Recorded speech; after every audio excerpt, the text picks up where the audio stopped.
నిజమేనండి. దేవుడు మనల్ని నమ్మాడు. ఎవరిని? మనల్ని నమ్మాడు. కానీ మనం లోకంలో ఉన్న వారిని మోసం చేస్తాం లేదో తెలియదు, కానీ యేసు ప్రభువుని మాత్రం చాలా చక్కగా మోసం చేస్తాం. అది కూడా ఎట్టా? నైపుణ్యంతో చేస్తాం.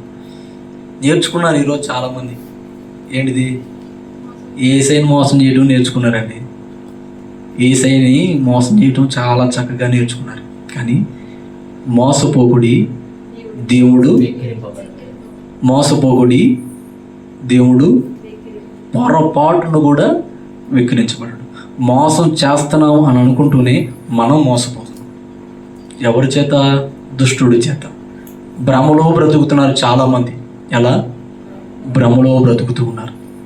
కానీ ఆ భ్రమ నుంచి బయటికి రండి. యేసు ప్రభుని ఎవరు కూడా మోసము చేయలేరు. మనమే మోసపోతున్నాం. ఎవరి చేత? దుష్టుడి చేత. ఈరోజు మందిరంలో ఉన్నాం కదా, ఈరోజు ఉపదేశం వినగానే నిజంగానే దేవుడు మాట్లాడినట్లుగా మేము ఆస్తులు సమకూర్చుకునే వారిగా కాదులే, కానీ ఆత్మను సంపాదించే వారిగా ఉండాలి. మేము మండే విశ్వాసులుగా ఉండాలి, సండే విశ్వాసులుగా. మేము వాస్తవిక విశ్వాసులుగా ఉండాలి, వాస్తుల విశ్వాసిగా అని అనుకుంటాం. ఎక్కడ? మందిరంలో.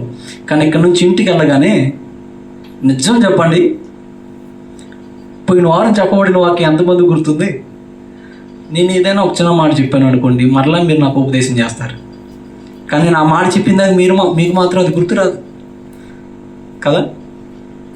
అవునా కదా అమ్మా? అది అంతకు ముందు వారం దాకా బాగా గుర్తు పెట్టుకున్నావు. పోయిన వారం జాషువా అని చెప్పారు, నువ్వు చెప్పింది అంతకు ముందు వారం ఉంది.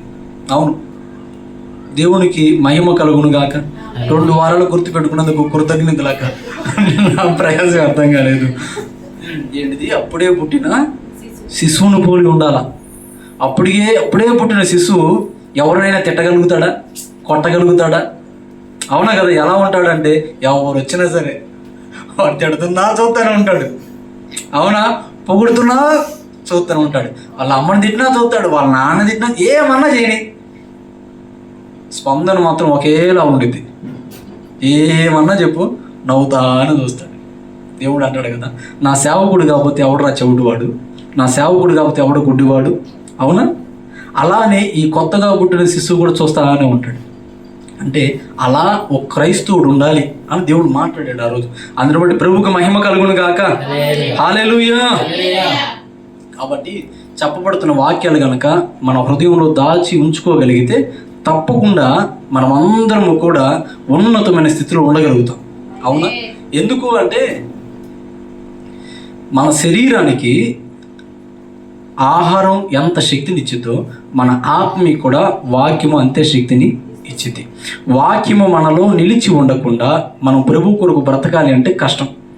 వాక్యం మనలో లేకుండా మనం శరీరాశలు జయించాలంటే కష్టం.